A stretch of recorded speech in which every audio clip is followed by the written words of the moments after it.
It's Sarit. Happy noon o'clock. Happy Monday. It is Monday, Movement Monday in the house. And you guys, like we said, in July we're going to be going over the squat series. So this the last Monday in July. We're going to be ending strong with the overhead squat today. So we've talked about all things barbell squats during July. We've gone over like rep schemes, sequences, purpose of all of that. We've taken you through the back squat. We've taken you through the front squat, and today we're going to be talking over the overhead squat. And you know, truthfully, the purpose of the overhead squat is to challenge your overall strength and mobility at the same time, because there is a lot of precursors that are required for a person in order to complete this movement. You know, this is not the kind of movement that you will do in order to test somebody's most absolute strength whatsoever. However, this is a very complex movement, and you know, there's a lot of things that are involved in the overhead squat. So you know, really the overall purpose of this is to test somebody's ability from a functional movement standpoint. Like for example, in the FMS, which stands for Functional Movement Screen, one of the things that you know are gone over. The first thing though that's gone over, that's being covered, is the overhead squat. Okay, It's so like the ultimate test of like how mobile, stable, and strong and you are, strong. right? So it's from a longevity and functionability standpoint, it's a movement pattern that you definitely want to work your way towards, because it incorporates all of that. So you want to be able to do it, but not necessarily need to do it like all the time or for max strength or anything. Yeah, but your goal should be to be able to, for one, depending on where you're at in the spectrum, if you're unable to do it, the first thing that you want to do is you want to be able to do it. And then the second thing that you want to do is you want to make sure that you do it well. And then if you're able to do it well with a load, then man, like your movement pattern is top notch. Because if your movement pattern is compromised to some degree, there's no way in hell that you'll be able to move as well, or have it be moderately heavy. Okay, so know that this is definitely a continuum, and I will tell you guys this, like for me, when I started training this way, it actually took me 7 years just to be able to perform that movement body weight. So like 7 years. Yeah, so like when I talk about a continuum, depending on where you're at, you know, if your mobility is spot on, then probably like in year one you'll be able to throw some kind of load over your head and actually do it. But if your mobility is compromised to any degree, then it's going to require literally like months and possibly years of training in order to be able to just accomplish it. And then, you know, accomplish it well and heavy, that's a completely different story. Is it going to take you 7 years? Maybe, maybe not. But great things take time. So it might take a while, but be patient. Because if you just stop trying, you'll never get there. Yeah, yeah. All right, so so let's go over the movement itself, the overhead squat, and what that looks like. Let's start with the PVC pipe. Yes. Safe way first.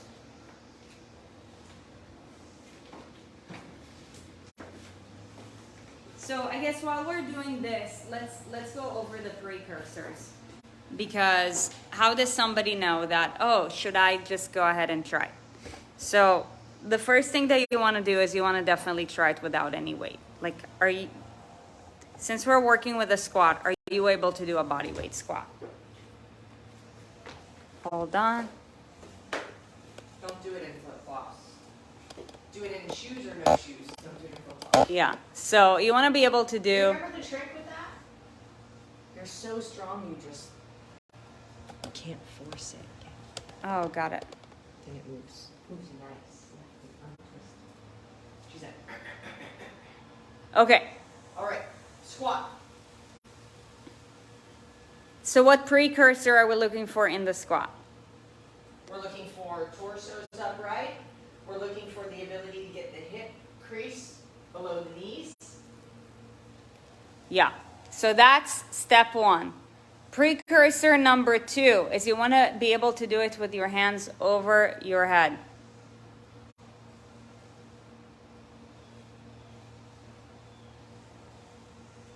Easy. If you're like, I'm not sure, then just do it in front of a wall. A great test. Can we just do like a quick thing? Or do it that way. Right here? Yeah, that'll be great actually. Can you see them? Yeah, we're going to be able to see you. Hold on.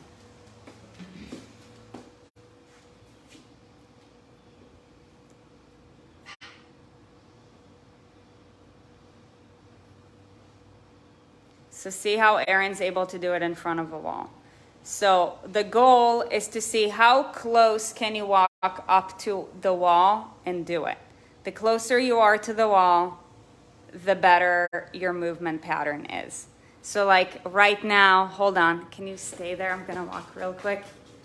Erin's toes are like legit 2 inches away from the wall.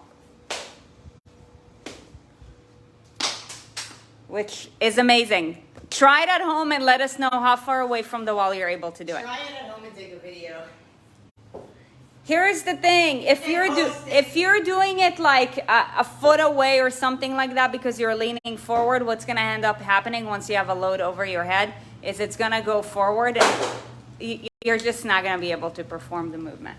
Okay, so you wanna make sure that you're able to keep your hands above your head when you're in a squat position.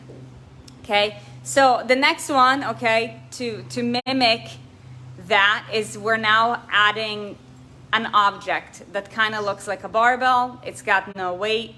How do we hold the PVC pipe? Okay, so hand position. Hand position, so anything that goes overhead, the standard, or what you would typically want to do, is a snatch grip or snatch width. If you guys don't know what a snatch is, it's where the bar comes all the way from the ground, you go up overhead, and you catch it and stand. Okay, so the grip is wide. The grip is wide because when you're wide, you're more stable. When you're here, that's very unstable and very unlikely that most people are going to be able to get into a full squat with their hands right here. So how do we choose the width? Put your hands out on the bar, and if your elbows are straight and your shoulders are back, you want the bar to end up right in your hip crease. If you were to hinge over, the bar is right here. If your hands are too close, you're going to be down on your thighs. If your hands are too far, the bar is going to be up at your belly button. Okay? So get the bar right in your hip crease, straighten the elbows, pull your shoulders back. That's the width that you're going to use for this movement. If you are taking the barbell out of a rack and you get under the bar. Wait, we're gonna do it with the barbell in just a second. Okay, shake it. All right. So PVC pipe, overhead squat with a PVC pipe.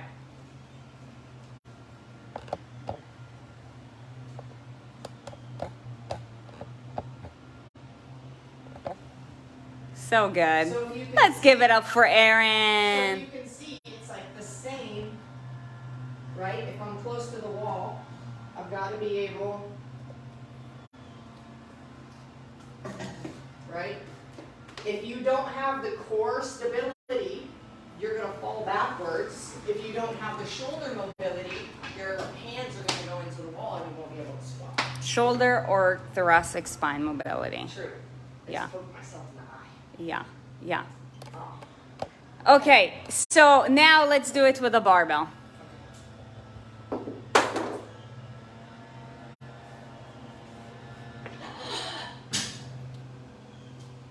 Who did their workout today?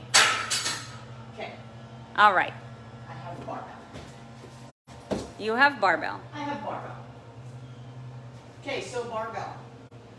Can you see my feet? Whole body? Let's see. Let's see. Yep. From here you can. Okay, and then, okay.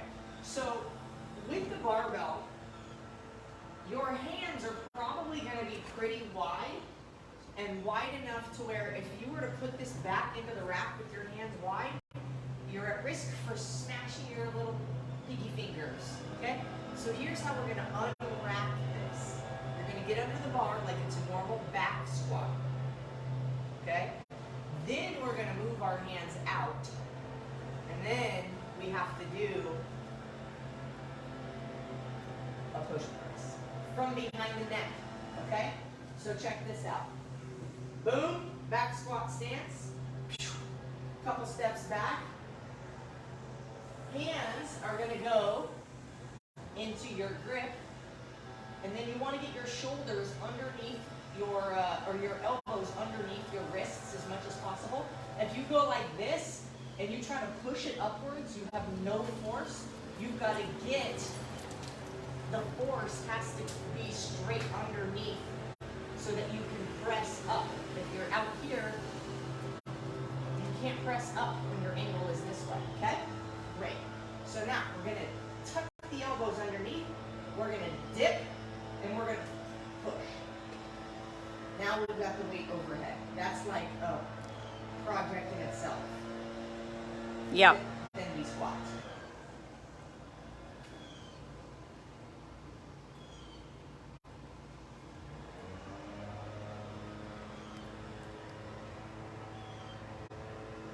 Feet are on the ground. I've got all points of contact. Hip creases below the knee. Back is straight. Arms are straight overhead. Then when you come back down and you absorb the weight. I'm going to do that again. You come down, and as it's about, I'm going slow motion. As it's about to get to your shoulders, you bend at the knees so you can like absorb. So in fast motion, it looks like this. And then you bring your hands in and re-rack. There you go. There you go. Okay. So Then you add weight. all the way. By the way, a bunch of them were telling you that they got their workout in. Look at you guys being Yay. great representatives of the ENS Army. You must work out on a Monday if you're a part of the Army. So yeah, precursors. I mean, there are, movement precursors. There is a mobility precursor and a strength precursor. Okay, with regards to strength, well, I would just say try to do a squat the more simplified way first to make sure that you're able to handle it. Honestly, you guys can for sure handle the strength precursor. However, with the mobility and movement pattern, that's a different story. Each and every one of you guys will have to test that. So the first test that you'll want to do is your wall test to kind of see how are your hands doing in relation to the wall, okay? Because if you have to go 1 foot back, honestly, that's where I have to start, then you're not yet ready for that, okay? Maybe just, do 3 sets of 10 with... Do them slow. Yeah. Do them slow and controlled so you can really, your body really has a chance to adapt. As you guys have to understand, I was thinking about this the other day. How I started working out when I was 20 years old. Now, I started learning these kind of movements 7 years ago, 2013. December 2012 is when I started CrossFit. 2012, 13, 14, 15. So You're 13, coming 14, up on 9 15, years. 16, 17, 18, 19, 20, 21. I'm coming up on 9 years. So you have to understand, It takes time. It takes a lot longer than you guys think. Yeah, it's not, Sarit said it took her 7 years before she could do that with the barbell, and so you just have to understand, like, if you don't use it, you lose it. So if you haven't been practicing doing that, there shouldn't be an expectation that you can. There are going to be a certain number of people who are hypermobile, and they will be able to do it right away. You also have to be careful, because if you're hypermobile, your strength and your stability are more at risk at that point. Yeah. So if you're like, yeah, my shoulders go, you're all double jointed, and you can like put your leg behind your head, and you're like twisting into a pretzel, you have to work on your stability. Yeah, so do it with the PVC pipe first and see like how stable can you keep yourself? Like how can you pack your shoulders in and keep them there, or are they all like loosey-goosey because you can get your arms over your head? So, it's give and take. So you have to have the strength, you have to have the mobility, you have to have the stability. It's like the ultimate squat. It is. It's a very complex movement. And, that's why we want to include that as well, because honestly, that's what eventually you want to work your way up to. Like, if you want to be able to do all the things, this is definitely like a great precursor, Fully functional. Yeah, fully functional. You're able to do all the things, right? So that, also includes a certain amount of mobility, strength, and, capability with regards to a more complex movement pattern. And if you want to challenge yourself with regards to, an overhead squat, you have the precursors, and you're not already a part of the underground training club, this is the place for you to be. In order to see what it takes in order to be a part of the underground training club, that's the training program that Erin and I follow. A bunch of you guys are watching this live, are on it. If you're a part of the UTC, or you're close to it. If you're a part of the UTC already, go ahead and drop your flag so that we can see you. But, in order to check out the qualifications, just go to erinsarit.com/underground-training. Now, with regards to the underground training club, do not be intimidated by the qualifications. Be observant of them to see where are you at in relation to that. Because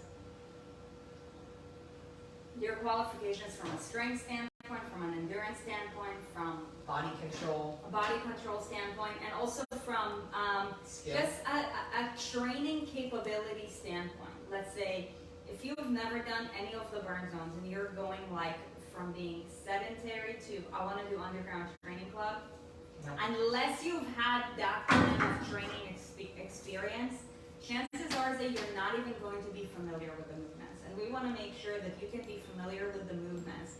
And it's not like, a new language for you. Because the movements would look like a new language if you're not familiar with it. And that's the purpose of the burn zone, to bridge your way in so that you can eventually go to the underground training club. But if you've already had experience doing functional training, then the underground training club is probably something that you're ready for.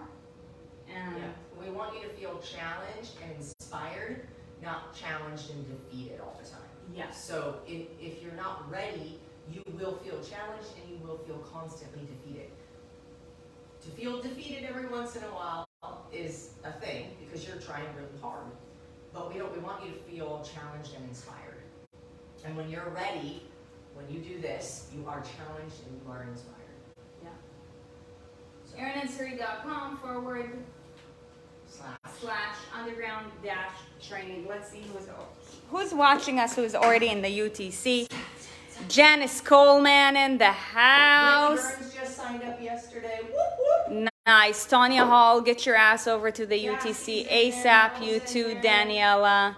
Brittany Burns. Oh, yeah, she's still here. Mishi, get your ass over to the UTC. Finish out the burn zone first. Jesse Grant is in the UTC. Beth Lewis in the UTC. Love it, love it. Yeah, UTC peeps, we started a new strength cycle today. Oh, yeah. We got some presses.